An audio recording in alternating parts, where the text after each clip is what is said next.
Good Friday morning on this October 3rd. I'm meteorologist Byron Douglas. Thanks for joining us. We'll have Mitch and Casey in a moment. We do this each weekday on our all streaming platforms, and we'll get to the football forecast in a moment. If you want to feel cooler on this day, we had a minimum high 10 years ago of a high of only 55 degrees. We'll be solidly in the 80s today. Have our Facebook there. Good morning to you, Jeff, over in Sava, Jessica, Cheyenne, we appreciate you tuning in. Football forecast, some big games tonight. Max Parker, Aaron Hancock, and the crew will have all the games for you. Winds will be relatively calm. Temps cut it down to 76 there, down from the upper 70s, 72 at halftime. A small chance of a passing shower, but as we go into the third and fourth quarters, into the upper 60s and lower 70s. Want to highlight our rain chances are really going to ramp up as we go into next week. Now, most of our rain this morning has been across western Kentucky, but we'll do some nowcasting in a moment. Decent chances for rain on Tuesday. I've gone with high pops, probability of precipitation all week. But next Tuesday, that's kind of the bullseye day for an 80% chance of showers and storms. Now, we could catch a few isolated showers and storms through early afternoon. And right now, we've had the lightning's been from Owensboro down into Greenville this morning back through McLean counties, but no risk for severe weather, but those Illinois counties north of Interstate 64. I just want to check in with the Storm Prediction Center. Visibility's in pretty good shape. We're going to evolve into partly sunny skies as we go through the day. And this cool storm development, because these storms haven't been moving that swiftly, but as you looked at, we're actually looking back towards Spotsville. They had storms growing to about 13,000 feet, and they kind of have come down just a bit as far as our showers are concerned. I'm just looking here. We have no lightning across the viewing area. Our heaviest rates of rainfall between Tecumseh, Elberfeld, and Linville, then Highway 61 there, and then out towards Tennyson. And some showers there, some heavier bands of showers in southern stretches of Ohio County. Owensboro and Davis, McLean, Muhlenberg, you've had some pretty good clips there of rain this morning. I just zipped through that, but from Owensboro, Davis County, you saw 4 to 510. So if you live along 231 and 431, some of you guys have had about a half inch of rain this morning.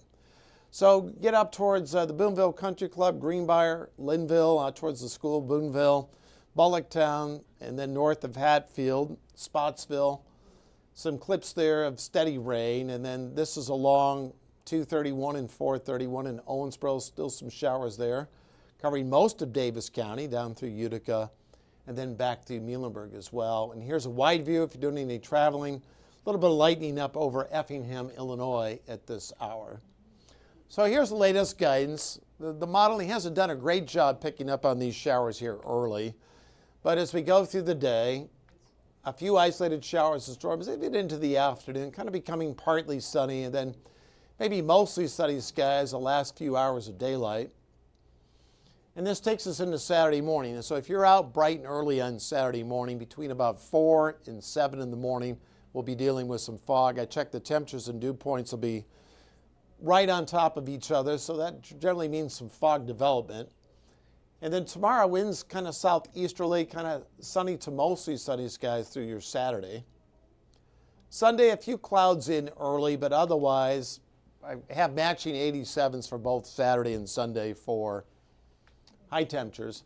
Here's a long-range guidance, really been advertising our pattern change on Tuesday. A frontal boundary is going to cycle through. This is about lunchtime at the Fall Festival. You got to have your rain equipment. Right now, we're not looking at widespread severe weather, but rounds of showers here during the morning.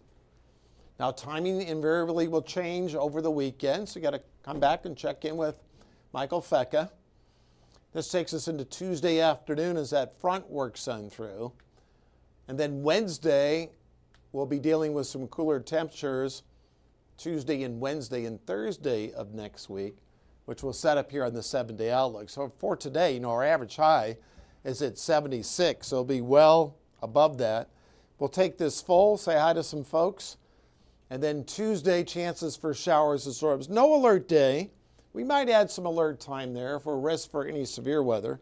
Right now, I don't expect widespread severe weather. And then 76 on Wednesday. And then we'll have a 75 on Thursday for our high temperatures. So that's a look what we're looking at.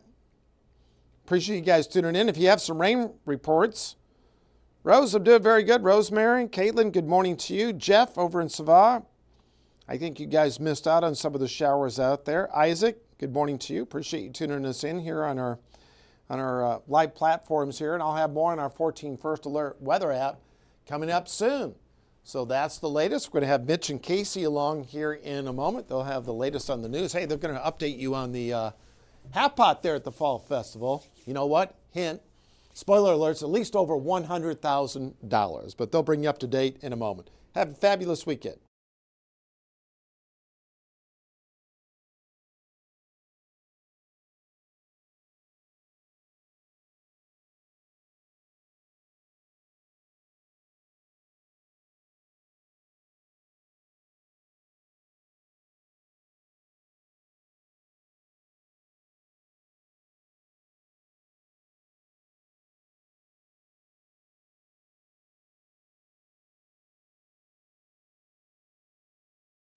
Stay informed on your local news and weather throughout the day by watching the 14 First Alert streaming shows. At 8:30 a.m., get your First Alert forecast to plan the day ahead and catch up on the news that happened overnight with the 14 News Sunrise team. In the afternoon, get the latest headlines, forecasts, and a preview of the stories we're working on with the 14 First Alert streaming show at 2:30. And get an in-depth look at the 14 First Alert forecast so you're ready for the next big thing with the 14 First Alert weather show at 9 p.m.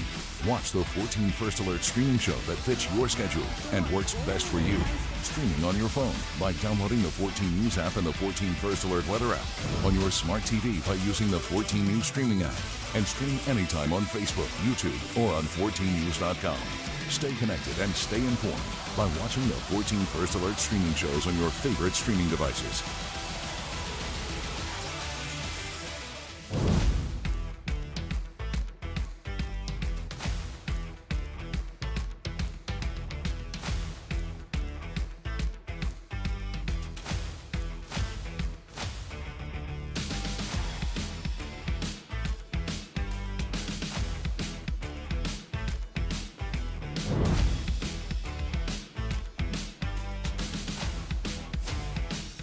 Hello, good morning, and thanks for joining us here for the news portion of the stream show. I'm Mitch Carter. We cannot figure out how to get this thing zoomed in, so we've got a nice kind of wide shot for you today. You guys get to see all of the elements behind us here. So, well, good morning to you guys. We're so glad to have you join us here on our live stream. We've been at this for a couple of months Someone now. just fixed it for us. Look at us, huh? That's amazing. We had a prompter.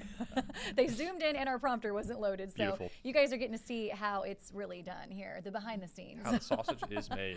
Well, I tell you what, we're going to recap a couple headlines from this morning. Again, we hope everybody's had a great week so far. Happy Friday to you, October 3rd. October 3rd. That's crazy. Of course, it doesn't feel like October 3rd. No, it does as not. Byron Douglas explained to you a couple minutes ago. But yeah, we're going to recap a couple headlines for you. Starting off here, something pretty serious, important safety alert that we did want to share yet again with you today. We talked about this on our morning show as well. So over in Vanderburgh County, health department leaders say that one person has now died of West Nile virus. However, right now they would not tell us exactly where in the county that person lived, but they did say, however, that over the past several weeks there have been 9 other cases reported, mostly in the northern part of the county. And according to the CDC, Vanderburgh County is now one of the top 10 counties in the United States that's reporting human cases of the virus. Officials say that you can get it through a mosquito bite, and they also say that symptoms are fever-like and can also include breathing issues as well. There's concern with people who may be immune compromised, maybe have other comorbidities or have other health-related issues. Those are some things that really we want people to make sure that they protect themselves. Well, health officials say that recent weather is to blame for the rise in these cases, and they are warning you that while it's still warm here, just take some precautions, such as using insect repellent containing DEET when going outside. Yeah, it's an important ingredient. Make sure that DEET ingredient is on your bug sprays. Not all bug sprays are created alike. You got to have the DEET there. And meanwhile, a heads up here for folks now in Spencer County. So due to the recent lack of rain, the county burn bans has now been reissued. That means most burning will not be allowed until further notice. So far, this is our only tri-state county with a burn ban, but it also comes here as Kentucky forest fire season is also now underway. So if you have any burning to do, just make sure you go ahead and check to make sure that it's currently allowed. Yeah, that's right. Of course, just a heads up on that one there. An event, it's going to get the fun part of the show here. We have some events coming up across the tri-state. It's actually a really busy next couple of weeks. I know we've been talking about the Fall Festival a lot, but there's a lot going on in the tri-state. Happening tonight, actually, you're going to notice a big blast of color. It's arriving to the Owensboro Riverfront. Now, we actually got a first look at Illuminate on Thursday. It is an immersive inflatable that people can actually walk through. Again, you can see kind of what that's going to look like there on your screen. And it's really just like you're inside the world of color. That's just one of the events, though, that's set for over the weekend there in that area. There's going to be even more light displays along with a drone show there on the Owensboro Riverfront. Officials say they are looking forward to bringing this to Owensboro for the very first time. Excited for something new. Certainly ties in the arts, but lots of great community partners that are a part of this, like the public school systems, the symphony, the Bluegrass Museum, things like that, music studios, to all showcase their art, whether visual arts or performing arts. So excited for this weekend, just for people to come experience it with friends and family.